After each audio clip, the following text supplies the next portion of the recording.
HTML introduction.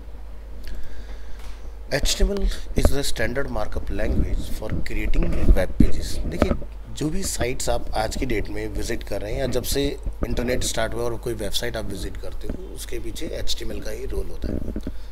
इसको simple language में कैसे समझें कि आपके पास कोई मूवी अवेलेबल है कंप्यूटर में, तो उसको एक्सपीरियंस करने के लिए आपको क्या चाहिए होगा?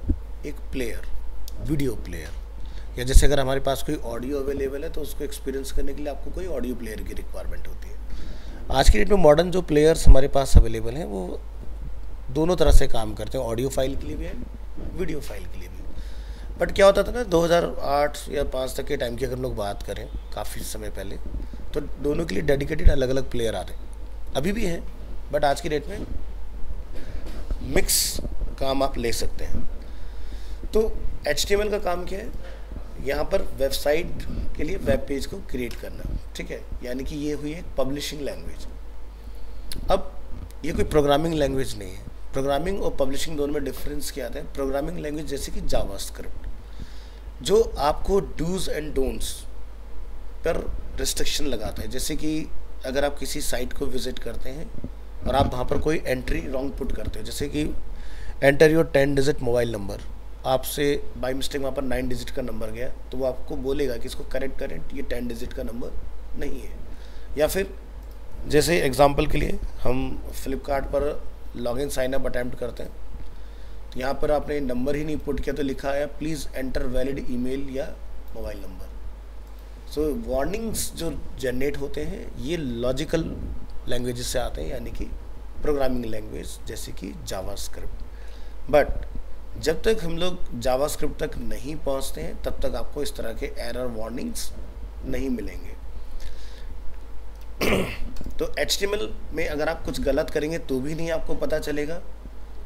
तो उसके लिए क्या हुआ है कि W3C जो वर्ल्ड वाइड वेब कंसोर्टियम है, उन्होंने एक अपना टूल बनाया हुआ है W3C वैलिडेटर के नाम से। आप अपने कोड को वहाँ पर अपलोड कीजिए और वो आपके कोड को वेरीफाई कर देते हैं कि वो कोड आपका सही है या गलत है। कैसे करना है?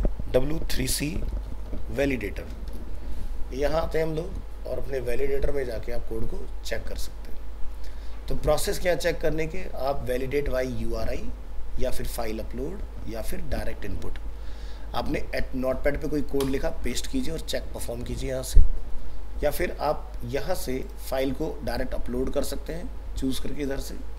या फिर आपकी वेबसाइट लाइव है और आप उसका एरर देखना चाहते हैं तो आप चेक कर सकते हो। जैसे कि हम चेक करते हैं अमेज़ॉन, आप जैसे यहाँ से चेक परफॉर्म करेंगे आप देखेंगे यहाँ पर काफ़ी सारे एरर्स और वार्निंग्स अवेलेबल हैं अमेज़ॉन की वेबसाइट में, है ना। तो ऐसे हम अपनी खुद की वेबसाइट में भी ये एरर्स चेक कर सकते हैं कि हमारे कोड में कहाँ कहाँ पर क्या क्या प्रॉब्लम्स हैं। अब ये जैसे अमेज़ॉन का है, ये उनका कोड है। अब मैं जैसे अगर अपना कोड लेता हूँ यहाँ पर hyperphp.com और हम यहाँ से प्रेस करते हैं Ctrl+U और हमने चलो URL ही ले लेते हैं जो हमारे पास URL है और यहाँ पर हम लोग चेक परफॉर्म करते हैं इसको, ठीक है। तो आप देख रहे हो यहाँ पर कुछ इस तरह से हमें लिखा हुआ आ रहा है कि भाई क्या है, यहाँ पर बॉडी के अंदर स्क्रिप्ट टाइप टेक्स्टलेस जावास्क्रिप्ट। तो अब ये जो जावास्क्रिप्ट है यहाँ पर हमें ये देखना होगा कि ये किसने हमें दिया ऐसा जावास्क्रिप्ट। तो यहाँ पर आप देखें async src, यहाँ पर हम लोग और ऊपर आते हैं और यहाँ से हम लोग टाइप को चेक करते हैं और ये हमें किस लाइन नंबर पे आ रहा है ये भी आपको यहाँ पर पता चल जाएगा, ठीक है। तो ये लाइन 1 कॉलम नंबर 13, ठीक है। बॉडी में ये हमें कुछ इस तरह का दिखा रहा है, जैसे हमारे पेज पर ये है नहीं इस तरह का कुछ, ये कोई पुराना डेटा इसके पास है क्योंकि इस पर हम लोग टेस्टिंग करते रहते हैं। तो दूसरा तरीका क्या चेक करने का, पूरा कोड कॉपी करें यहाँ से और इस वेबसाइट में बैक करेंगे, डायरेक्ट इनपुट पर जाएंगे and perform check.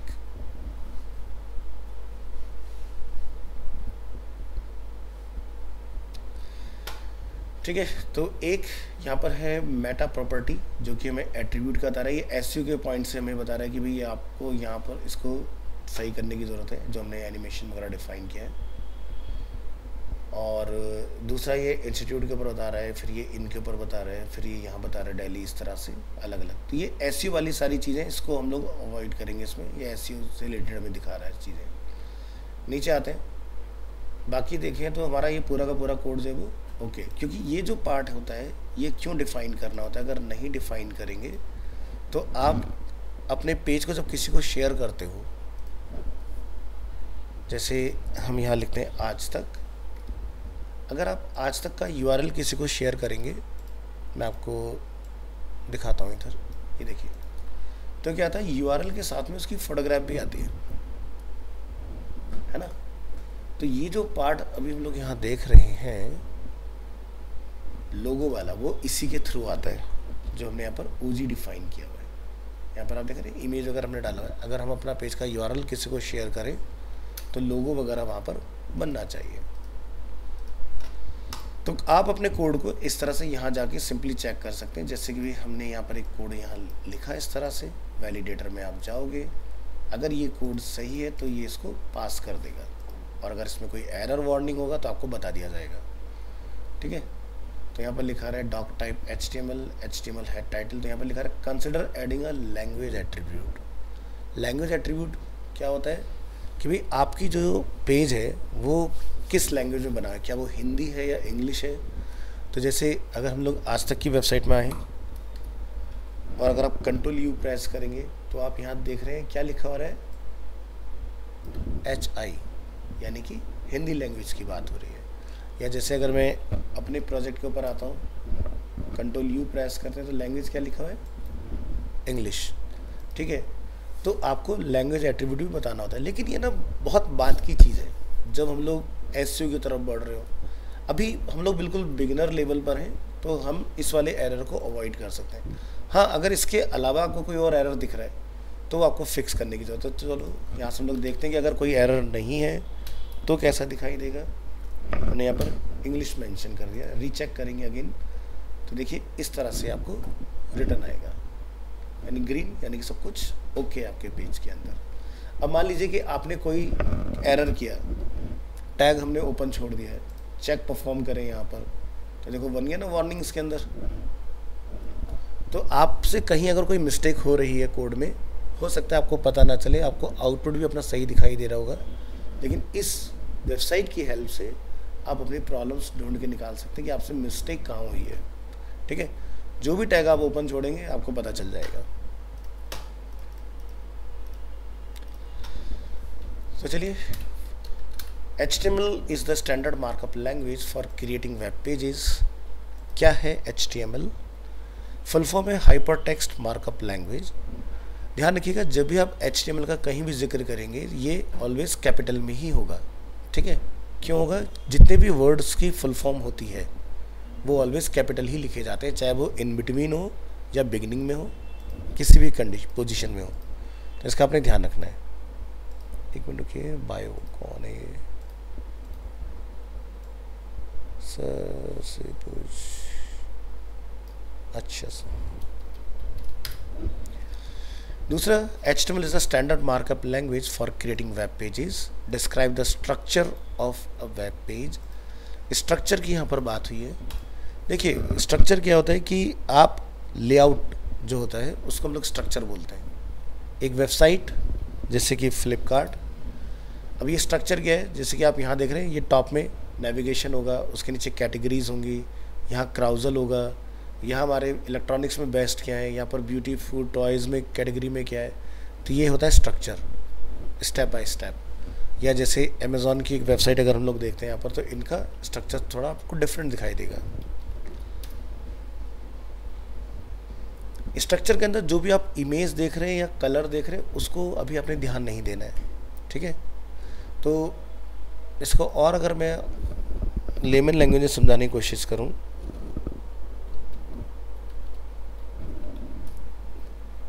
Floor plan, ठीक है।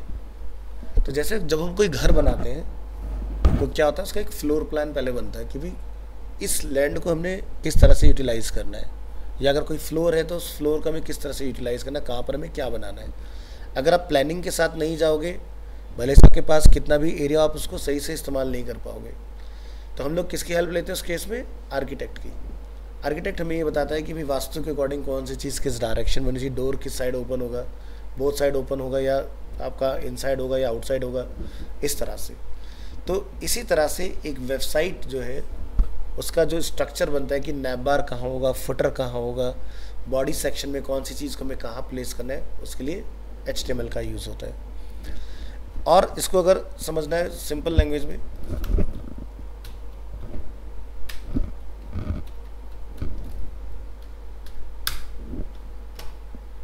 इमेजेस में आते हैं।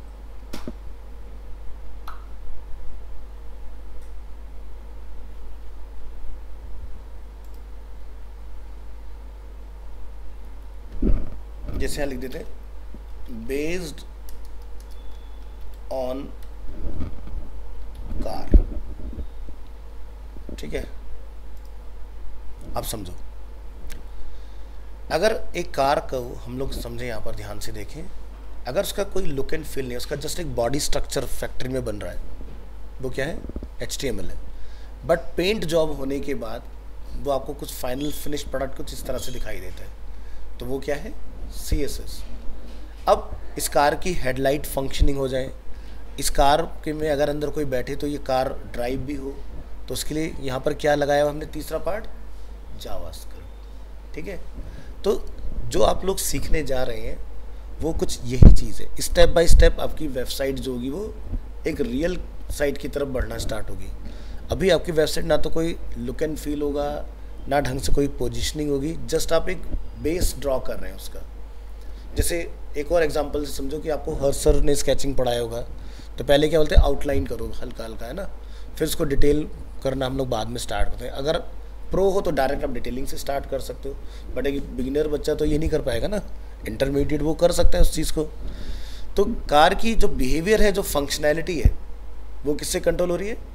जावास्क्रिप्ट से। तो क्लियर है? अगर हम इसको बेस्ड ऑन एक हाउस कर दें यहाँ पर, ठीक है, तो घर का जो कंक्रीट स्ट्रक्चर है जिसपे कोई भी पेंट जॉब नहीं हुई है, कोई प्लास्टर नहीं है, सिर्फ ब्रिक वॉल्स आपको दिखाई दे रही, तो वो क्या है? HTML है। लेकिन फाइनल फिनिश प्रोडक्ट कुछ बन के इस तरह से तैयार हो जा रहा है जब, तो वो क्या है? HTML and CSS। अब जावास्क्रिप्ट का इसमें कोई काम नहीं आया, लेकिन जावास्क्रिप्ट क्या हो सकती है? जैसे एग्जांपल के तौर पर आज की डेट में स्मार्ट ऑटोमेशन अवेलेबल है ना, हम डोर को रिमोट अनलॉकिंग वाला कर सकते हैं। घर के अंदर आप गए, लाइट अप हो जाए घर, उसके लिए स्विचेस होते हैं, तो करंट जो फ्लो हो रहा है वो क्या है? जावास्क्रिप्ट है। आपने बटन प्रेस किया, लाइट ऑन, आपने बटन प्रेस किया, लाइट ऑफ, या फिर आज की डेट में जेस्चर बेस्ड हमारे आ चुकी हैं चीज़ें, ठीक है। तो इस तरह की चीज़ों को हम बोलते हैं क्या? HTML CSS जावा। तो HTML क्लियर है अच्छे से, जब आपका PPT हो तो आप बहुत अच्छे से समझा पाओ। या फिर एक और एग्जांपल से देखो, बेस्ड ऑन ह्यूमन, ठीक है। तो यहाँ पर अगर हम लोग देखें इसको इस तरह से, तो एक हमारा जो स्केलेटन है, जो हमारा स्केलेटन है, ये क्या है? HTML। हमने अपना लुक, हेयर स्टाइल कुछ बनाया हुआ है, हमारा कुछ स्किन टोन है, हमारे जो पहनावा है वो क्या है? प्रेजेंटेशन, यानी कि CSS। JS यानी कि हमारा नर्व सिस्टम जो है, यानी कि अगर मुझे इस फिंगर को मूव कराना है तो मेरे ब्रेन ने उसको कमांड किया तभी वो चला, दिस इज अ जावास्क्रिप्ट, ठीक है। अब तुम्हारे पास बहुत सारे एग्जांपल्स हैं। कल को कोई आपसे ये पूछे कि व्हाट इज़ HTML, तो आप कह सकते हैं कि पेज का स्ट्रक्चर जो हम लोग बिल्ड करते हैं वो HTML से क्रिएट होता है। अब हो सकता है प्रेजेंटेशन आपसे कोई ये सवाल पूछे कि भाई इसको और आसान लैंग्वेज में समझाओ, तो आप ये कह सकते हैं कि जैसे कि हम जिस रूम के अंदर बैठे हुए हैं, इस वॉल के ऊपर से अगर हम लोग सब कुछ हटा दें, अगर ब्रिक्स दिखाई दे रही हैं तो वो क्या है? HTML है। इस वॉल के ऊपर अगर हम लोग कोई पेंट जॉब कर देते हैं या कुछ इस तरह के स्टिकर्स लगा देते हैं, ये क्या है? CSS है। इस रूम के अंदर लाइट्स हैं लेकिन फंक्शनिंग नहीं है, तो जावास्क्रिप्ट बंद है। अगर इस रूम के अंदर लाइट्स ऑन है, फैन वर्क कर रहा है, AC चल रहा है, तो इट मीन्स जावास्क्रिप्ट है इसके अंदर। इस तरह से आप एक लेमैन लैंग्वेज में किसी भी पर्सन को HTML क्या होता है, CSS क्या होता है, जावास्क्रिप्ट क्या होता है समझा सकते हो। क्लियर अच्छे से? कोई कन्फ्यूज़न यहाँ तक? आगे बढ़ते हैं।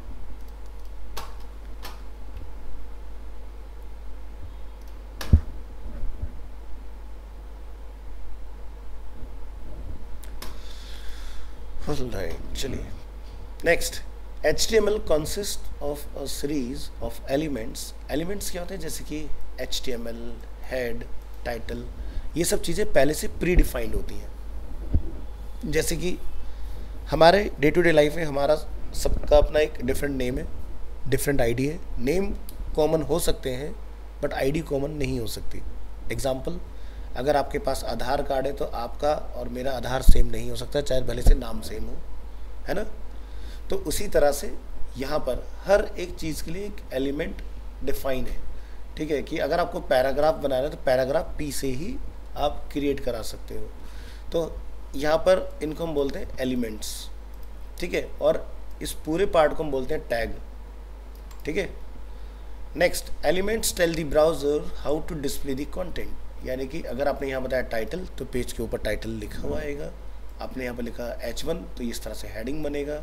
आपने लिखा P तो इस तरह से पैराग्राफ वगैरह आप बना सकते हो, जैसे ये हम लोग देख रहे हैं। तो इस कोड को अगर आपने एक्सपीरियंस करना है तो आपने क्या करना होता है?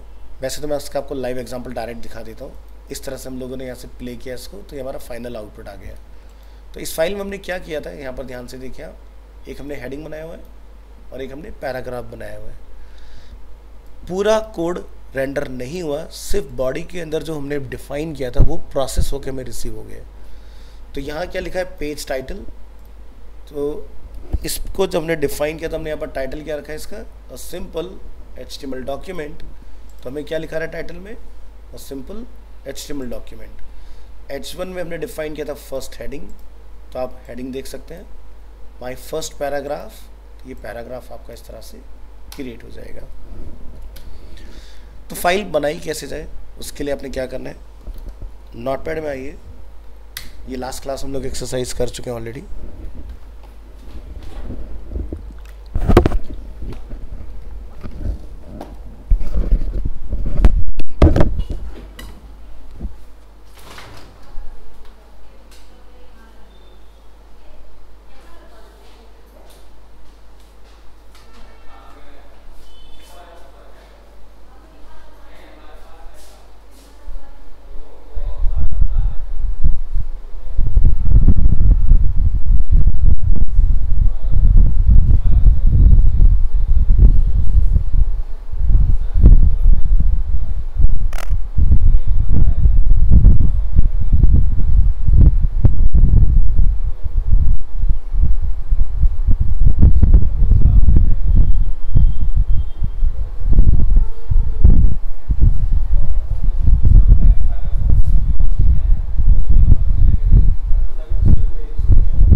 हाँ जी, तो फाइल क्रिएट करने के लिए हमने क्या करना होता है?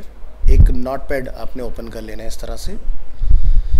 नोटपैड हर किसी कंप्यूटर में अवेलेबल है, उसके लिए आपने इसको कुछ इंस्टॉल वगैरह नहीं करना होगा, ठीक है।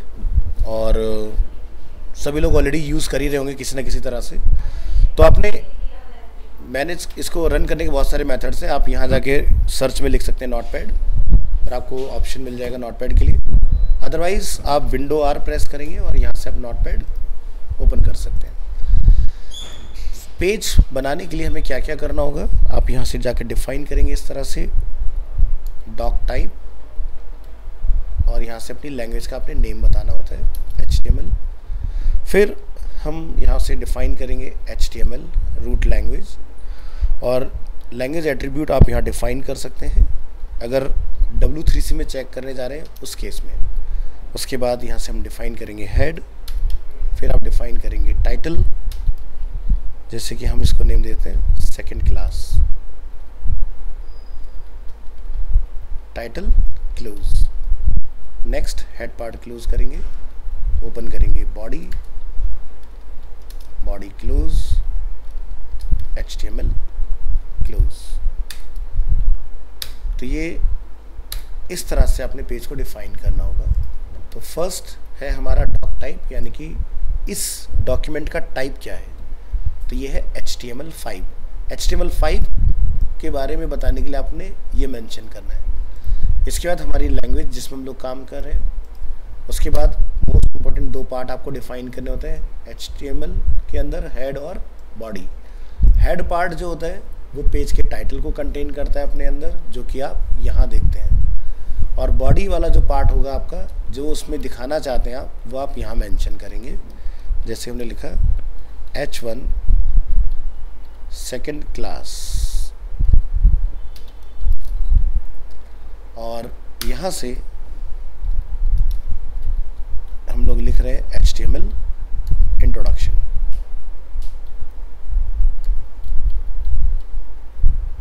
And paragraph close. फाइल को सेव करना है तो उसके लिए आप क्या करेंगे, अपनी लोकेशन डिसाइड कीजिए। जैसे कि मैं अपने कंप्यूटर में MWF डेज में आपके बैच टाइम 12 to 1:30 एक फोल्डर बना लेते हैं आज की डेट में, टुडेज 11/04/25, और यहाँ जाके हम डिफाइन कर देंगे अपनी फाइल का नेम। फाइल का नेम जब भी आप डिफाइन करेंगे स्मॉल में लिखना है। अगर आपको एक वर्ड से ज़्यादा का डिफाइन करना है तो हाइफन, और उसके बाद अपनी फाइल का टाइप .html डिफाइन करना है। डिफाइन करने के बाद आपने यहाँ से एक्सप्लोरर ओपन कर लेना है। ये आपकी सेकंड क्लास की फाइल आ गई है। किस डेट में डिफाइन है, ध्यान से देखिए, अप्रैल मंथ 11। ये इस फाइल को अगर हम लोग ब्राउज़र में ओपन करते हैं तो क्या लिखा रहा है, टाइटल सेकंड क्लास। ये हेडिंग आ गया हमारा, ये पैराग्राफ हमारा यहाँ पर आ रहा है। आपको लगता है कि नहीं आज हमारी फर्स्ट क्लास है एग्जाम्पल के तौर पर, तो आप यहाँ पर जाके चेंज करेंगे। ऊपर एस्टेरिस्क सिंबल दिखाई दे रहा है, Ctrl+S करने पर ये रिमूव हो जाएगा। पेज को वापस से रिफ्रेश कीजिए, देखो क्या लिखा रहा है, फर्स्ट क्लास। तो पेज इस तरह से बनेगा। तो ये पार्ट हम लोग लास्ट क्लास में कर चुके हैं, ठीक है। ये एक तरह से रिवीजन आ गया आप लोगों के लिए। तो ये जो हम लोगों ने यहाँ देखा अभी थोड़ी देर पहले, इस कोड को इस तरह से लिखना होता है। तो ये आप ट्राई करेंगे घर पे तो क्या करना है, आप यहाँ से कॉपी करके भी चला सकते हो, बट कोशिश करें कि आप मैनुअली इसको टाइप करने की, क्योंकि इंटरव्यू में जब आप जाएंगे तब आपके पास ये फाइल नहीं होगा। फिर आपके हैंड्स ऑन प्रैक्टिस से आपके काम आएगी, ठीक है, कि आपको कोड लिखना आता है। सभी का मतलब समझते हैं एक एक लाइन का, कि जो हमने यहाँ पर इस्तेमाल किए हैं। Doctype HTML declaration define that this document is an HTML5 document. HTML element is the root element of an HTML page. Head element contains meta information about the HTML page. Title element specify a title for the HTML page which is shown in the browser's title bar or in the pages tab. ठीक है, तो ऊपर आपको मिलेगा। Body element defines the document's body and it's a container for all the visible content such as heading, paragraph, image, hyperlinks, tables, list etcetera, या जो भी आप डालना चाहें एलिमेंट उसके लिए। H1 element defines a large heading and P element defines a paragraph. तो जितने भी नंबर ऑफ एलिमेंट्स हमने यहाँ पर यूज़ किए हैं, हर एक का डिस्क्रिप्शन यहाँ पर अवेलेबल है, सो दैट कि कभी अगर आपको इंटरव्यू वगैरह में कुछ किसी चीज़ को आंसर करना हो तो आपको उसका मीनिंगफुल पर्पस पता होना चाहिए। Next, what is an HTML element? Element होता क्या है? An HTML element is defined by a start tag, some content in between and an end tag. जैसे कि टैग का नेम H1, हेडिंग आप यहाँ मेंशन करेंगे और उसको क्लोज करेंगे with /। The HTML element is everything from the start tag to the end tag, like H1 हमने यहाँ पर मेंशन किया, this is a header and H1 close। Next element है पैराग्राफ, जिसमें हमने स्टोर किया this is a paragraph and paragraph close. तो इस तरह का अगर हम लोग कुछ डिफाइन कर रहे हैं तो ये होता है हमारा एलिमेंट। सो जनरली जितने भी आप एलिमेंट्स यहाँ देखेंगे वो सब पेयर में होंगे, यानी कि H1 ओपन होगा तो इस तरह से क्लोज होगा, और इन बिटवीन जो भी आप मैसेज रखना चाहें। कुछ एलिमेंट्स आपको इस तरह के मिलेंगे जो क्लोज नहीं होते हैं, ओपन हुए ना तो उसमें कोई कंटेंट होगा, ना ही उसका कोई एंड टैग होगा। तो ऐसे हम बहुत सारे एलिमेंट्स आगे डिस्कस करेंगे। फिर क्या है, some HTML elements have no content like the BR element, these elements are called empty elements and empty elements do not have an end tag. तो जैसे BR एम्प्टी टैग होता है तो ये क्लोज नहीं होगा। इसी तरह से इमेज होता है, HR होता है, मेटा होते हैं, लिंक होते हैं, बहुत सारे आगे आप प्रैक्टिकल एग्जांपल्स देखेंगे डिफरेंट। बात करेंगे वेब ब्राउज़र्स के बारे में, जैसे कि अभी हम लोग क्रोम ब्राउज़र्स में, the purpose of web browser like Chrome, Edge, Firefox, Safari, इस तरह से ओपेरा, आपके 5 मेजर वेब ब्राउज़र्स होते हैं, is to read HTML documents to display them correctly, कि आपने अगर कोई कोड लिखा है इस तरह से तो वो इसके डेटा को सही से प्रोसेस करके ब्राउज़र में डिस्प्ले करे। अ browser does not display the HTML tags but uses them to determine how to display the document. So जैसे कि आपने इस एग्जांपल में देखा, हमने इतना कोड लिखा था नोटपैड फाइल में, बट हमें H1 का आउटपुट मिल गया, this my first heading, paragraph का आपको आउटपुट मिल गया था माय फर्स्ट पैराग्राफ। इसी तरह से टाइटल के केस में आपको पेज का टाइटल रिटर्न आ गया था ऊपर टॉप में, बट आपने नोटिस किया होगा इनमें से कोई भी टैग हमारा आउटपुट में प्रिंट नहीं हुआ, सिर्फ आउटपुट आपको मिलेगा प्रोसेस होकर। तो ब्राउज़र इस एलिमेंट को ही समझता है और उसका रिजल्ट आपको ऑफर करता है। सो HTML पेज का स्ट्रक्चर क्या है? Below is a visualisation of an HTML page structure. First HTML होता है, देन हेड में टाइटल होगा, बॉडी के अंदर जो भी एलिमेंट आप दिखाना चाहते हैं, और body close, then HTML close.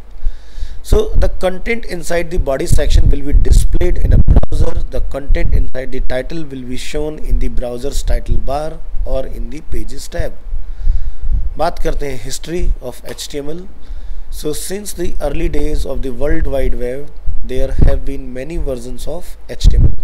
आप लोग जो आज की डेट में HTML सीख रहे हैं वो है HTML 5.2, बट HTML इंट्रोड्यूस हुआ था फर्स्ट टाइम 1989 और इसको इंट्रोड्यूस किया था टिम वर्नर-ली ने, और टिम वर्नर-ली ने 1989 में इंट्रोड्यूस किया था, इन्वेंट किया था www, जिसको हम लोग जानते हैं आज की डेट में वर्ल्ड वाइड वेब के नाम से। उसके बाद 1991 यानी कि 2 साल के बाद उन्होंने इन्वेंट किया HTML। देन 1993 में HTML का एक ड्राफ्ट आता है जिसको बोलते हैं HTML+, इसको डेव रेगेट ने ड्राफ्ट किया था। Next 1995 HTML working group defined HTML 2.0, और इसके बाद 1997 में W3C ने रिकमेंड किया दुनिया को कि आपने HTML का वर्जन 3.2 यूज़ करना है। ठीक है, अब ये W3C क्या है? ये वही है वर्ल्ड वाइड वेब कंसोर्टियम, जो अभी हम लोग W3C वैलिडेटर पर गए थे। ठीक है, तो 1997 से ये W3C के अंडर में चला गया प्रोजेक्ट। उससे पहले ये इंडिविजुअली ऑपरेट हुआ और यहाँ से ये एक कम्युनिटी में गया W3C। अब तब से लेके टिल डेट तक HTML में क्या ऐड होगा, क्या ऑल्टर होगा, वो सारा राइट्स जो है वो W3C के पास है। सो 1999 यहाँ से हमारा HTML का नया वर्जन इंट्रोड्यूस होता है HTML 4.0, और यहीं से सबसे बड़ी प्रॉब्लम्स स्टार्ट हुई, क्योंकि 1999 के बाद से पूरी दुनिया में वेबसाइट्स सबसे ज़्यादा बननी स्टार्ट हुई, सबसे ज़्यादा आपकी फॉरेन कंट्रीज़ में। इंडिया में तो कह सकते हो क्रांति जो है 2005 के बाद आना स्टार्ट हुई कि वेबसाइट के पीछे भागो। पहले ये होता था स्टेटमेंट कि अगर आप इंटरनेट पर नहीं हैं तो आप इंटरनेट की दौड़ से बाहर हो, ये स्टेटमेंट हुआ करता था। फिर लोगों ने इतनी वेबसाइट बनाई कि अब आज की डेट में हमें ये ढूंढना बड़ा मुश्किल है कि कौन सी वेबसाइट सही है, कौन सी गलत है, क्योंकि सेम प्रोडक्ट मुझे कई वेबसाइट पर मिल रहा है, तो कौन सा रियल है कौन सा फेक है, उसकी ऑथेंटिसिटी है ना, ये सारी चीज़ें बहुत मैटर करती हैं। बट हम अभी कोडिंग के पॉइंट पर ही रहते हैं। तो 1999 में इंट्रोड्यूस किया गया, W3C का रिकमेंडेशन आया कि भाई आपने HTML 4.01 यूज़ करना है। अब जो डिज़ाइनर या डेवलपर कम्युनिटी थी उनके लिए एक नाइटमेयर से कम नहीं था ये। क्यों? क्योंकि 4.01 इतना बेकार वर्जन था कि जो अलग अलग ब्राउज़र पे अलग अलग तरीके से वर्क करता था। अब आप कभी ये तो नहीं चाहोगे कि भाई आपने कोई प्रोडक्ट बनाया और वो सबके पास अलग अलग तरह से चले, आप तो यही चाहोगे ना सबको सेम एक्सपीरियंस मिलना चाहिए उसका, लेकिन वहाँ पर ऐसा नहीं हुआ। क्रोम तो छोड़ दीजिए, क्रोम तब होता ही नहीं था, तब होता था इंटरनेट एक्सप्लोरर, सफारी और आपका मोजिला फायरफॉक्स और ओपेरा। तो उस ज़माने में उन दिनों में ओपेरा नंबर 1 पर आया करता था, जस्ट बिकॉज क्योंकि ओपेरा के अंदर ब्राउजिंग स्पीड बहुत फास्ट होती थी। ठीक है, तो चारों ब्राउज़र में अलग अलग चीज़ें काम कर रही हैं। तो इसको फिक्स करने के लिए W3C ने एक ही साल में एक नया अपडेट निकाला, XHTML 1.0। यहाँ से हमारी प्रॉब्लम जो है वो सॉल्व हुई। उसके बाद क्या हुआ कि आप किसी भी ब्राउज़र में चलाइए, कोई प्रॉब्लम नहीं आती थी। फिर ये जो चला है पार्ट आपका 8 साल तक एज इट इज़ रहा, और यहाँ पर 2008 में W3C ने WhatWG के अंडर में HTML5 का फर्स्ट पब्लिक ड्राफ्ट निकाला। ये भी अगेन एक और प्रॉब्लम थी बहुत बड़ी, क्योंकि ब्राउज़र तैयार थे नहीं, कोडिंग आपने लॉन्च कर दी मार्केट में, और क्या हुआ कि HTML5 का सपोर्ट सही से काम ही नहीं कर रहा था। किसी में कुछ आउटपुट, अगेन किसी में कुछ और आउटपुट, जो हम लोग उससे 9 साल पहले फेस कर रहे थे प्रॉब्लम। तो इसी को फिक्स करने के लिए 2012 में एक और स्टैंडर्ड बनाया गया, इसका लिविंग स्टैंडर्ड HTML5 का। जितने भी ब्राउज़र्स मैन्युफैक्चरिंग कंपनीज थी, इंटरनेट एक्सप्लोरर जिसको हम लोग एज के नाम से आज की डेट में जानते हैं, आपका क्रोम ब्राउज़र भी इंट्रोड्यूस हो चुका था 2008 तक। उसके बाद में सफारी, फायरफॉक्स, ओपेरा, सभी को इंस्ट्रक्शन दिए गए, और ये सभी लोग एक लेवल पर आए 2014 में। तो यानी कि 2014 से जाके लोग HTML5 को सही तरीके से इस्तेमाल कर पाए। यानी कि 8 से लेके 14 तक की जर्नी, यानी कि कितने हो गए, पूरे 6 साल। ठीक है, 6 साल तक HTML5 पर काम ही नहीं कर पाए। 2013 तक वेबसाइट HTML4 में ही बन रही थी, लेकिन 14 में W3C का रिकमेंडेशन आया कि अब से जो वेबसाइट बनेगी वो HTML5 होगी। अब मान लो कि रिकमेंडेशन है 5 और आप चला रहे हो 4, तो प्रॉब्लम क्या होगा, वेबसाइट तो बन जाएगी लेकिन गूगल में रैंक नहीं होगी, क्योंकि स्टैंडर्ड साइट है ना कि ये होना चाहिए। जैसे एग्जाम्पल के तौर पर आप देखते हो, दिल्ली में जब पॉल्यूशन का टाइम आता है तो दिल्ली गवर्नमेंट एक रेगुलेटरी जारी करती है कि भाई BS3 BS4 व्हीकल दिल्ली में एंटर नहीं करेंगे, लेकिन BS6 चल सकते हैं, है ना। तो वो समझ गए ना एग्जाम्पल। तो उसी तरह से गाड़ी तो वो भी है, सब कुछ सेम है, लेकिन सिर्फ और सिर्फ लोअर वर्जन होने की वजह से अलाउड नहीं है। उसी तरह से वेबसाइट्स जब बनाई जाती हैं तो जो रिकमेंडेशन हमारे होते हैं, जो पैरामीटर सेट किए गए हैं कंपनीज की तरफ से, उन्हीं को हमें फॉलो करना होता है। तो ये था आपका HTML5। इसको और पॉलिश किया गया 2016 में, और इसका नया अपडेट आया 5.1, और पॉलिश किया गया इसको 17 में, और इसी का सेकंड एडिशन आया, और पॉलिश किया गया 17 में एक बार, और इसका अपडेट बना 5.2। तब से लेके टिल डेट तक अब कोई नया इसका अपडेट नहीं आया है। तो यानी कि आप सीख भले से 5 रहे हैं, बट एक्चुअल में वो है 5.2। तो पूरी टाइमलाइन पता चल गई हमें, कब से बना, किसने बनाया, टिल डेट तक। तो 17 के बाद से इसमें कोई भी नया चेंजेस अभी नहीं है। अगर आएगा इन फ्यूचर तो आपको 6 मिलेगा सीधे, अब 5 के अंदर कोई अपडेट बचा नहीं है। ठीक है, बात करेंगे एडिटर्स के बारे में, जो मैंने आपको नोटपैड ऑलरेडी बता ही दिया है। HTML editors, a simple text editor is all you need to learn HTML। So learn HTML using Notepad और टेक्स्ट एडिट। अभी टेक्स्ट एडिट क्या होता है, जो मैकिन्टोश यूज़र होते हैं, जो एप्पल के नोटबुक वगैरह यूज़ कर रहे हैं, उनके कंप्यूटर में टेक्स्ट एडिट होता है। जो विंडो यूज़र होते हैं उनके कंप्यूटर में नोटपैड होता है। So web pages can be created and modified by using professional HTML editor, जैसे कि VS कोड वगैरह होते हैं। However, for learning HTML, we recommend a simple text editor like Notepad for PC and TextEdit for Mac. We believe that using a simple text editor is good way to learn HTML. So follow the steps below to create your first web page with Notepad or TextEdit. तो Notepad open करने के लिए आपने क्या करना है, open Notepad by clicking on the start button। आप यहाँ से जाके Notepad को ओपन कर सकते हैं, and then click on all programs, accessories and Notepad. Alternatively, you can search directly here for Notepad in the Windows search bar. Notepad will open with a blank page. Save the file by clicking on File, Save As, and then give the file name like index.html and save it in a folder on your computer. तो अब आप यहाँ देख रहे हैं क्या लिखा है, Save it in a folder। ये नहीं कि डायरेक्ट डेस्कटॉप पर जाके सेव कर दे रहे हैं आप, ऐसा नहीं करना है। पहले फोल्डर बनाएंगे फिर सेव करेंगे। Make sure to save the file with a .html extension. Now you have created your first web page with Notepad. इसी तरह से मैक में अगर आप बना रहे हैं फाइल, तो सेम यहाँ से भी प्रोसेस फॉलो कर सकते हैं। जैसे हमारे यहाँ पर विंडोज सर्च होता है, मैक में सर्च को हम लोग बोलते हैं स्पॉटलाइट, और स्पॉटलाइट जो मैक का होता है वो यहाँ नहीं दिखेगा, वो आपको टॉप में मिलेगा। ठीक है, दिखा देते हैं स्क्रीनशॉट के फॉर्म में।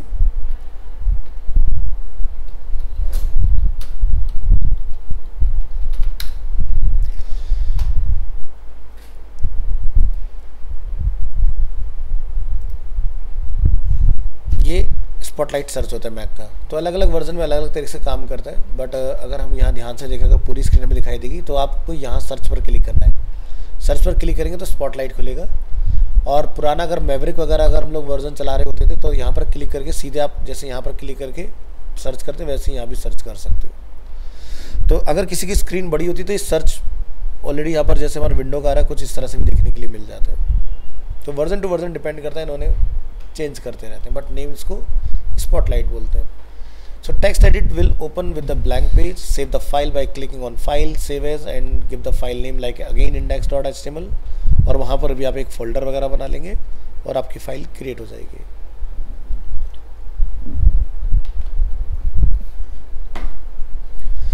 Next, write some HTML. So write a copy of the following code in your HTML editor. आप इस तरह से अपना कोड लिखिए। नोटपैड ये हमने बनाया हुआ, देखिए इस तरह से नोटपैड में हमने कोड लिखा। फिर क्या करना है, फाइल को save the file on your computer. So उसके लिए आप जाएंगे select file menu, save as पर आपने क्लिक करना है और यहाँ पर आपने अपनी फाइल का नेम डिफाइन करना है। आप अपनी फाइल के नेम में index.html या index.htm दोनों में से कुछ भी चला सकते हो। पुरानी प्रैक्टिस में देखा जाए तो HTM यूज़ होता था, लेकिन जब HTML4 इंट्रोड्यूस हुआ तो HTML लिखा जाने लगा। यानी कि 1999 से लेकर टिल डेट तक की जो प्रैक्टिस है वो HTML है। बट अगर हम लोग आज के इस डेट में भी M लिख देते हैं तो कोई प्रॉब्लम नहीं आती है, एक्सेप्टेबल है, चलता है। इसके साथ ही साथ आपने यहाँ पर मेक श्योर करना है कि UTF-8 आपका एनकोडिंग होना चाहिए। इसी की हेल्प से क्या होता है कि अगर आप अपने कोड में कोई स्पेशल कैरेक्टर वगैरह इंट्रोड्यूस करेंगे तो ब्राउज़र उसको अंडरस्टैंड करके रेंडर करेगा। स्पेशल कैरेक्टर कोई इमोजी हो सकता है, स्पेशल कैरेक्टर को जैसे कुछ एरो वगैरह कुछ अगर आप बनाना चाह रहे हो तो आप बना सकते हो। टिप क्या है आपके लिए, you can use either .htm और HTML as a file extension, there is no difference, it is totally up to you कि आप किसके साथ जाना चाहते हैं। नेक्स्ट, फाइल को ब्राउज़र में ओपन करना है आपने। Open the saved HTML file in your browser, favourite जो भी रहे आपका, मे बी किसी का फायरफॉक्स होगा, किसी का कंप्यूटर में डिफ़ॉल्ट क्रोम होगा, किसी का एज होगा। तो डिफ़ॉल्ट ब्राउज़र कैसे सेट होता है, आप डिफ़ॉल्ट ऐप्स में आइए, तो यहाँ पर जितने भी आपके ब्राउज़र्स होंगे सबकी लिस्ट आ जाएगी इस तरह से। तो यहाँ पर जैसे कि मेरे को क्रोम पसंद है तो मैंने क्रोम सेट किया हुआ है, आपके में देख लेना कुछ और सेट होगा तो चेंज कर सकते हो। और इसके बाद हम अपनी फाइल को इस तरह से ओपन करके देख सकते हैं। तो ये क्लियर हो गया। नेक्स्ट आते हैं बेसिक्स के ऊपर, थोड़ा सा और रिवीजन देखेंगे। All HTML document must start with a document type declaration. HTML document itself begin with HTML और एंड विद HTML। अगर हम लोग लाइव नहीं जा रहे हैं अपने पेज को लेके, ऑफलाइन आप काम कर रहे हैं, तब आपको ये भी लिखने की ज़रूरत नहीं है। बट अब आप लोग स्कूल लाइफ में नहीं हो, अब आप लोग प्रोफेशनल कोर्स कर रहे हैं, तो आप डे 1 से हैबिट बनाएं कि आपको ये लिखना ही है। सबसे पहले स्कूल कॉलेजेस में सिखाया जाता है, तो वहाँ पर वो लोग नहीं पढ़ाते कि ये लिखना है या नहीं लिखना है। कोई टीचर पढ़ा देता है, कोई टीचर नहीं पढ़ाता है, वहाँ तो ये भी टैग भी कैपिटल में लिखवा देते हैं। Next, the visible part of the HTML document is between body, यानी कि जो भी आप दिखाना चाह रहे हैं। तो अगर हम लोग ऑफलाइन काम कर रहे हैं तो हमें ऑफलाइन में हेड की भी रिक्वायरमेंट नहीं होती है। तो हेड हम लोग कब डिफाइन करते हैं, जब हम लोग लाइव जाना चाहते हैं, तो हम पेज का चाहते हैं टाइटल भी हो, उसको SEO में हमें रैंक भी कराना है उस केस में। और ये देखिए इस पेज का आउटपुट आ गया। अब अगर हमने किसी फाइल का हेड नहीं डिफाइन किया होगा तो क्या होगा, आपको टाइटल नहीं मिलेगा, उस फाइल का नेम आपको यहाँ रिटर्न आएगा। इस फाइल का नेम हमने जो रखा हुआ है तो अपना वो नेम यहाँ पर हमें डिस्प्ले हो रहा है। अगर टाइटल होता तो ये फाइल का नेम .html नहीं आता। ये देखो फाइल का नेम है ना, तो वही फाइल का नेम हमें यहाँ पर देखने के लिए मिल रहा है। सो कोशिश करें कि फाइल का नेम डिफाइन करें आप, यानी कि title. The HTML doc type declaration represents the document type and helps browser to display web page correctly। इसका मतलब है कि ये लगा दिया आपने तो ब्राउज़र को ये क्लियर है कि मुझे HTML 5.2 में ही आपके पेज को रेंडर करना है। नहीं डालेंगे तो 4 और 5 मिक्स कुछ भी कर सकता है, रिजल्ट आके प्रॉमिसिंग नहीं हो सकेंगे, कुछ भी हो सकते हैं, सही या गलत। It must only appear once at the top of the page before any HTML tag. The doc type HTML declaration is not case sensitive. The doc type declaration for HTML5 is this. Next, heading. HTML headings are defined with the H1 to H6 tag. H1 defines the most important heading, H6 defines the least important heading. तो 1 represent करता है larger size, 3 represent करता है smaller size. 1 होता है important के लिए, 3 होता है लीस्ट इम्पोर्टेंट के लिए। तो इस तरह से आप देखेंगे साइजेस में वेरिएशन, तो 1 से शुरू होते हैं 6 तक जाते हैं, 1 larger size, 6 smaller size. Next, paragraph. Paragraph जब भी आप डिफाइन करेंगे तो आपने पी टैग का इस्तेमाल करना है। HTML paragraphs are defined with the P tag, और ये हमेशा दोनों न्यू लाइन में आते हैं like heading. HTML links are defined with A tag, A stand for anchor. आप यहाँ लिखेंगे A tag href equal to जो भी आप URL रन करना चाहते हैं, जैसे कि विजिट गूगल। अगर हम इसको हिट करेंगे तो देखो गूगल की वेबसाइट ओपन हो रही है, क्यों? क्योंकि यहाँ पर ए टैग पर हमने क्या लिखा है, गूगल का कोड। तो इसका फाइनल कोड आपको यहाँ दिखाई देगा, ये देख सकते हैं हमने क्या लिखा है, ए टैग। टारगेट ब्लैंक रखने का फायदा क्या है, जैसे मैं इसको क्लिक करूँगा एक नया टैब ओपन होगा, नोटिस करें ये होता है target blank. The link destination is specified in the href attribute. href stand for hyper reference. Attributes are used to provide additional information about HTML elements. Next, HTML images. HTML images are defined with the img tag. The source file, जिसको बोलते हैं src, alternative text, उसको हम बोलते हैं यहाँ से इस alt, width and height are provided as attributes. So जैसे हम लोग यहाँ से क्लिक करेंगे, देखो एक फोटोग्राफ हमारा ओपन हो रहा है इस तरह से।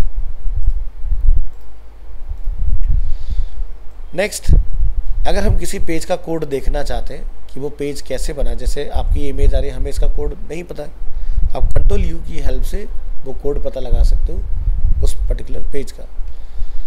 नेक्स्ट, तो have you ever seen a web page and wondered hey how did they do that. जैसे आप गूगल अपनी डे टू डे लाइफ में डेली चलाते हो, अब गूगल को बनाने के लिए इतना कोड पीछे लिखा जाता है, तब जाके गूगल बनता है।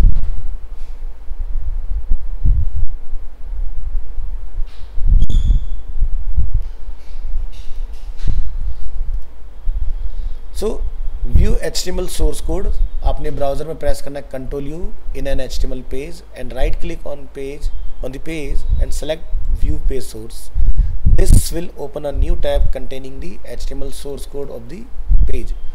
तो जैसे ये जो पेज आप लोग देख रहे हैं, अगर मैं इसको यहाँ से व्यू कर दूँ कंट्रोल U की हेल्प से, तो देखिए इस पेज का सारा कोड यहाँ पर लिखा हुआ है जो आप देख रहे हैं ब्राउज़र में। इसी तरह से अगर आप इस पेज का देखना चाहते हैं तो आप यहाँ से कंट्रोल U प्रेस कर सकते हो। नेक्स्ट और क्या तरीका हमारे पास, inspect. Right click on an element और a blank area and choose inspect to see what elements are made up of. You will see both the HTML and the CSS. You can also edit HTML and CSS on the fly in the elements और style panel that opens. So जैसे कि हमने यहाँ से right click किया, open किया inspect, तो हमें HTML कोड भी आ रहा है और प्लस यहाँ पर CSS भी दिखाई दे रहा है। मुझे इस इमेज को कुछ बॉर्डर देना है, तो मैंने img टैग पर जाके यहाँ से एक बॉर्डर बना देनी है।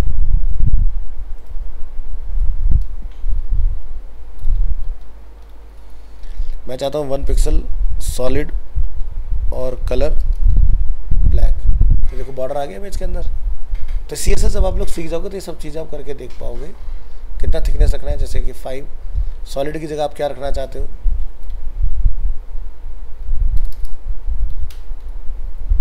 तो कुछ भी हम लोग कर सकते हैं। ठीक है, आपको लगता है इमेज को बॉर्डर को राउंड होना चाहिए,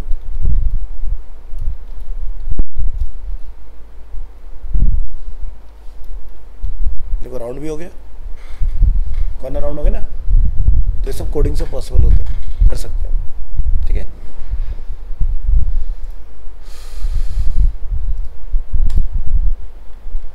अब जो भी हमने यहाँ डिस्कस किया है वो सब आपका रिकॉर्ड हो चुका है वीडियो के अंदर। आगे अगर और पढ़ सकते हैं, समझ सकते हैं तो मुझे कोई प्रॉब्लम नहीं है, बताएं और करा दें आगे या काफ़ी आज के लिए इतना? यस और नो? करा दें? चलिए,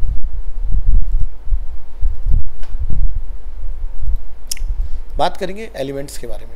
ये भी एक तरह का रिवीजन ही है जो हम लोग अभी डिस्कस कर चुके हैं, थोड़ा डिटेल में देखेंगे। An HTML element is defined by a start tag, some content and an end tag, जो कि हमने डिस्कस किया था। टैग एलिमेंट कोई भी हो सकता है, इन बिटवीन कंटेंट होता है, और फिर हम लोग उसकी क्लोजिंग डिसाइड करते हैं। जब भी आप किसी भी एलिमेंट को क्लोज करेंगे तो मेक श्योर करेंगे उसको फॉरवर्ड स्लैश से ही क्लोज करेंगे आप। जैसे कि हमने डिफाइन किया हुआ है H1 इस तरह से क्लोज है, पैराग्राफ हमने यहाँ डिफाइन किया हुआ है। बात करते हैं हम लोग नेस्टेड HTML एलिमेंट की। HTML elements can be nested. This means that elements can contain other element. All HTML document consist of nested HTML elements. The following example contains 4 HTML elements, like first is HTML, then body, then H1 and P. So ये आप देखेंगे हमारा default structure है, इसको ज़रा समझिए। HTML जो हमारा मेन एलिमेंट है, the HTML element is a root element and it defines the whole HTML document. Hello, yes ma'am, चलिए। So HTML क्या हमारा मेन रूट एलिमेंट जिसने एंटायर HTML के कोड को हैंडल किया हुआ है। So it has a start tag HTML और एक इसके पास end tag है फॉरवर्ड स्लैश HTML इस तरह से। Then inside the HTML element there is a body element, ठीक है। and body elements में हमने कुछ इस तरह से चीज़ें डिफाइन की है। the body elements define the document's body. It has a start tag body and end tag body, and then inside the body element there are two other elements, H1 and paragraph. So H1 element define a heading and P elements define a paragraph, ठीक है। तो यहाँ पर ये होता है nested, यानी कि HTML का नेस्टेड एलिमेंट कौन हुआ? बॉडी।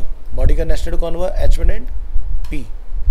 तो यानी कि पेरेंट कौन है अगर इन सब का देखा जाए तो P और H1 का पेरेंट होगा बॉडी, बॉडी और इन सब का पेरेंट कौन होगा? HTML। तो अगर हम यहाँ पर जब CSS सीख रहे होते हैं तो वहाँ पर उसकी फुल फॉर्म आती है cascading style sheet.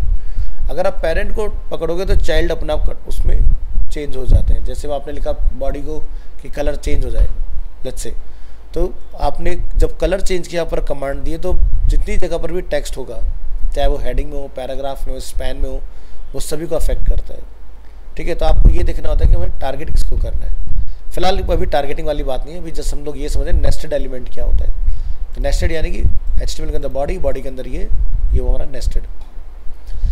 Never skip the end tag. Some HTML elements will display correctly even if you forget the end tag. जैसे मैंने पैराग्राफ को क्लोज नहीं किया लेकिन फिर भी मेरा पैराग्राफ सही आउटपुट दे रहा है मुझे, ठीक है। तो आपने इस एग्जाम्पल को सही मान के नहीं चलना है, ये रॉन्ग प्रैक्टिस है, आपको उसको क्लोज करना होगा। However, never rely on this. Unexpected results and error may occur if you forget the end tag. Empty HTML elements. HTML elements with no content are called empty element. जैसे कि BR tag defines a line break and is an empty element without a closing tag. So हम यहाँ लिख रहे हैं this is a, हमने यहाँ put किया BR paragraph with a line break। तो आप देखेंगे पैराग्राफ ब्रेक हुआ और यहाँ से नेक्स्ट लाइन में कंटिन्यू हो गया। तो यहाँ पर कोडिंग में एंटर नहीं होता कि आपने एंटर लगाया आउटपुट में वो नया लाइन में आ जाएगा, आपको BR लिखना होता है ब्रेक करने के लिए। Next, HTML is not case sensitive. आप इस तरह से अगर लिख रहे हैं और स्मॉल में लिख रहे हैं तो आउटपुट में कोई फ़र्क नहीं आएगा। HTML tags are not case sensitive means the same as small p या upper case p, but the HTML standard does not require lowercase tag, but W3C recommends lowercase in HTML and demands lowercase for stricter document type like XHTML। तो हम arena में सभी को यही बोलते हैं कि भाई आप लोग लोअर टैग में ही प्रैक्टिस करें, कोई भी अपर केस को ट्राई ना करें। आउटपुट तो सही चल जाएगा लेकिन हम यहाँ से जो भी बनाएंगे वो जब आपका ये ओवर होगा कोर्स तो आप प्रोजेक्ट बना के लाइव लेके आओगे, वहाँ पर आपको इसकी प्रॉब्लम्स फेस करने के लिए मिलेंगी। तो ये थे आपके एट्रीब्यूट्स वाले पार्ट, सॉरी एलिमेंट्स। बात करते हैं एट्रीब्यूट्स। एट्रीब्यूट क्या होता है? मोस्टली जितने भी आपके टैग्स हैं सभी में एट्रीब्यूट्स होते हैं। जैसे अभी हम लोगों ने एक लिंकिंग वाला पार्ट देखा था, विजिट गूगल, तो वहाँ पर एक एट्रीब्यूट था जैसे कि टारगेट। तो टारगेट क्या है? एट्रीब्यूट है। या जैसे अगर हमने लिखा HREF, वो भी एक एट्रीब्यूट है। या अगर हमने इमेज में लिखा SRC, तो वो भी एट्रीब्यूट है। किसी भी एलिमेंट के अंदर अगर हम लोग कोई name equal to inverted code में लिख रहे हैं, वो क्या है? Attribute. So HTML attributes provide additional information about HTML elements. HTML attributes, all HTML elements can have attributes. Attributes provide additional information about elements. Attributes are always specified in the start tag, and attributes usually come in name and value pair, like name equal to value inverted quote. So ध्यान रखें, जैसे कि ये हमारा A tag है, तो इसके closing में कोई एट्रीब्यूट नहीं होगा। मतलब कोई भी एलिमेंट हो, किसी के क्लोजिंग में कोई भी एट्रीब्यूट नहीं होता है, ऑलवेज ओपनिंग में होता है। तो यहाँ पर A is a element, HREF is a attribute, and this is a value of attribute. अब attribute value sometimes user define भी हो सकती है, समटाइम्स प्री डिफाइन भी हो सकती है। अब जैसे अलाइनमेंट की बात आती है पैराग्राफ के, तो अलाइनमेंट 4 ही तरह के होते हैं, लेफ्ट, सेंटर, राइट और जस्टिफाई। तो आप उसमें अपने घर से कुछ नहीं लगा सकते कि कुछ लिख देंगे आप, लेकिन लिंक तो मेरी चॉइस है ना, मुझे क्या ओपन कराना है। तो यहाँ पर यूजर डिफाइन होगा वैल्यू। आपको गूगल चलाना है, आपको याहू चलाना है, आपको जीमेल चलाना है, व्हाटएवर, लिंक अपना सेट कर सकते हो। A tag defines a hyperlink. The HREF attributes specifies the URL of the page the link goes to. तो क्लिक here और ये देखिए हमारा लिंक ओपन हो गया इस तरह से। Next, the source attribute. The img tag is used to embed an image in an HTML page. The SRC attribute specifies the path of the image to be displayed. So हमने यहाँ पर define किया source, एक folder का name. देखो क्या है, ये मेरी फाइल है, ये मेरा फोल्डर है, और उसके अंदर ये img7 के नाम से हमारी इमेज है। आप यहाँ नोटिस करेंगे img7। सो मेक श्योर करें कि जब भी आप किसी इमेज को कॉल कराएंगे, HTML फाइल जहाँ पर भी आपने सेव किया वहाँ पर आपने एक इमेज का फोल्डर बनाना है, उसका नेम रहेगा इमेजेस, और जो भी आप इमेज रखना चाहे उसमें स्टोर कराइए। इसका आउटपुट आपको कुछ इस तरह से मिलेगा। अब इसमें भी आपके पास ऑप्शंस होते हैं। There are 2 ways to specify the URL in the SRC attribute. एक जो कि फाइल मेरे पास डाउनलोडेड है, एक कि मैं यहाँ पर कोई लाइव वेबसाइट का लिंक भी लगा सकता हूँ। तो मैंने फ्लिपकार्ट की वेबसाइट से उसके ट्रिमर की एक फ़ोटो ली और मैंने उसको URL में यहाँ पर पास किया SRC में। आप देख सकते हो ये इमेज हमारे यहाँ पर वर्क कर रही है। अब इसके प्रोज एंड कॉन्स क्या है? Notes, external images might be under copyright. किसी वेबसाइट से अगर आप उठा के लगा लेते हो तो वो कॉपीराइट का पार्ट हो सकती है। If you do not get permission to use it, you may be in violation of copyright laws. In addition, you cannot control external image. It can suddenly be removed or changed. अब ये trimmer की photograph मेरे पास तब तक ही आएगी जब तक फ्लिपकार्ट की वेबसाइट पे ट्रिमर लिस्टेड रहेगा। जिस दिन उनके पास से ये प्रोडक्ट हट जाता है, ये फ़ोटो भी मेरे पास से रिमूव हो जाएगी। दूसरा आता है रिलेटिव URL, यानी कि जो हमने इस तरह से डिफाइन किया ऊपर, ये वाला part. Links to an image that is hosted within the website. Here the URL does not include the domain name. If the URL begins without slash, it will be relative to the current page. Example, source equal to images slash image का name dot extension. So if the URL begins with a slash, it will be relative to the domain. Example this. But ये हम तभी करें जब live हो। Offline में हमें इसको करने की ज़रूरत नहीं होती है। ऑफलाइन में हम काम करते हैं तो इमेज को डायरेक्ट फोल्डर नेम इस तरह से, बट जब आप डेवलपमेंट फेज में काम करते हैं तो इमेजेस के आगे भी स्लैश लगाना होता है। इसका हमें ध्यान रखना है। नेक्स्ट टिप क्या है हमारे लिए? It is almost always best to use relative URL। They will not break if you change your domain. इस केस में प्रॉब्लम आ सकती है। इस केस में इमेज तभी लगाएं जब आपको पता है कि वो मेरे ही सर्वर पर रखी है। अगर किसी एक्सटर्नल सर्वर से ले रहे हैं तो नहीं यूज़ करना है हमने। The width and height attribute, The IMG tag should also contain the width and height attribute which specify the width and height of the image in pixels.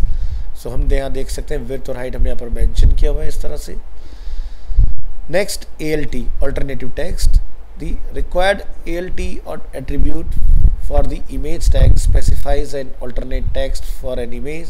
If the image for some reason cannot be displayed, this can be due to a slow connection or an error in the source attribute, or if the user uses screen reader. Then ALT यानी कि alternative text आपके लिए helpful होने वाला है. देखो क्या होता है, अब यहाँ पर मान लीजिए कि आपकी इमेज का नेम आपसे बाय मिस्टेक गलत हो जाता है. मैं कॉपी कर लेता हूँ और इस फाइल में हम नीचे आके यहाँ पर कुछ चेंजेस कर देते हैं. हमने यहाँ पर क्या कर दिया, IMG 71. ब्राउज़र में जब हमने रिलोड किया तो क्या लिखा रहा है, ऑल्टरनेटिव टेक्स्ट फ्लावर इमेज. एक तो सिनेरियो ये हो गया कि हमने फाइल का नेम ही गलत रख दिया. दो हो सकता है, एक हो सकता है कि भाई आप किसी रिमोट एरिया में हैं जहाँ पर नेट का स्पीड बहुत अच्छा नहीं है, वेबसाइट को आपने रिक्वेस्ट किया लेकिन टाइम आउट हो गया, तो उस केस में क्या होगा, ऑल्टरनेटिव टेक्स्ट वहाँ पर देखने के लिए मिलेगा. अब तीसरा कहाँ पर बेनिफिट आएगा इसका, मान लीजिए कि आपकी वेबसाइट गवर्नमेंट सेक्टर के लिए बनी है और वहाँ पर कोई ब्लाइंड पर्सन है जो आपकी वेबसाइट को विजिट कर रहे हैं. तो ब्लाइंड लोग भी वेबसाइट चलाते हैं, तो वहाँ पर क्या होगा, ALT में जो लिखा है जैसे कि फ्लावर इमेज, अब फ्लावर इमेज तो अनोनिमस हो गया ना, कौन सा फ्लावर, तो यहाँ पर प्रॉपर फ्लावर का नेम आपको इसमें बताना पड़ेगा. तो क्या होगा, जब विजिटर उस पर आएगा, ब्लाइंड पर्सन उस वेबसाइट को चलाएगा, स्क्रॉल करते जैसे भी उस एरिया में आएगा, ऑटोमेटिकली ये इमेज अपना नेम खुद से बोल के बता देगी स्क्रीन रीडर के अंदर. तो जैसे आपके कंप्यूटर में देखो कई बार बाय मिस्टेक आपसे विंडो नैरेटर स्टार्ट हो जाता है तो बोलने लग जाता है ना जहाँ जहाँ माउस जाता है, या आपने देखो आपके सेल फोन में एक होता है एक्सेसिबिलिटी, उसमें होता है टॉक बैक, तो जहाँ जहाँ आप टैप करते हो वो बोलने लगता है फ़ोन आपका उस केस में, तो ये इसलिए यूज़ किया जाता है. फोर्थ बेनिफिट इसका क्या होता है, SEO. मान लीजिए मुझे इस इमेज को इंटरनेट में सर्च करना हो, उस केस में जैसे एग्जांपल दिखाते हैं SEO का. हम यहाँ जाते हैं गूगल में हम लोग कहाँ आते हैं, इमेजेस के अंदर हमने यहाँ पर जाकर डिफाइन किया अजय और मैंने किया एंटर. अजय लिखने पर आप देखोगे यहाँ पर अजय देवगन और यहाँ पर एक और कोई डिफरेंट पर्सन दिखाई दे रहा है हमें, बट मेजॉरिटी में अगर आप देखोगे तो सबसे ज़्यादा फोटोज़ किसकी दिखाई दे रही है, अजय देवगन की आ रही ना. ऐसा तो है नहीं कि भाई मैंने देवगन यहाँ लिखा है, अजय नाम की दुनिया में न जाने कितने लोग होंगे, है ना.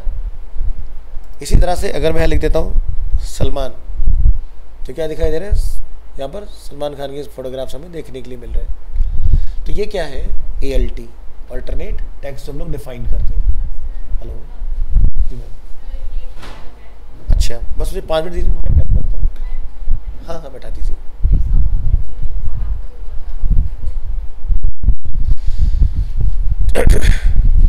Welcome ma'am.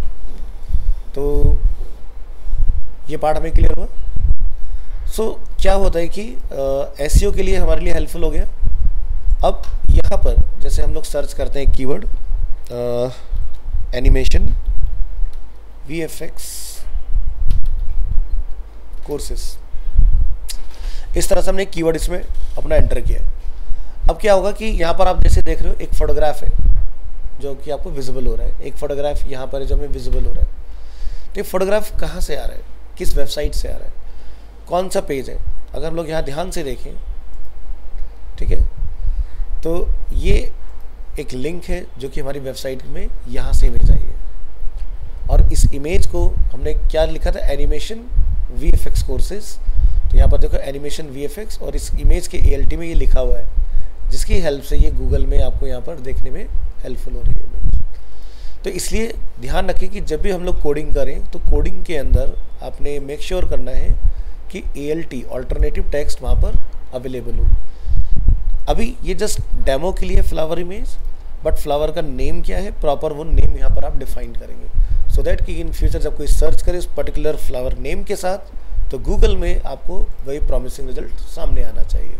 जैसे अभी हमने यहाँ पर सर्च किया एनिमेशन VFX कोर्सेज. इसमें कोई डाउट, क्लियर है, ठीक है. तो चलिए आज के लिए इतना रखते हैं, नेक्स्ट क्लास में हम लोग कंटिन्यू करेंगे with new topic which is, एक सेकेंड, या हेडिंग्स के बारे में बात करेंगे हम लोग, ठीक है। ये फाइल्स आपको ड्राइव पर मिल जाएंगे, वीडियो आपको यूट्यूब पर मिल जाएगा, वहाँ से गो थ्रू कर लीजिएगा। अगर कोई डाउट आता है गो थ्रू कीजिएगा वहाँ से, राइट। चलिए, थैंक यू।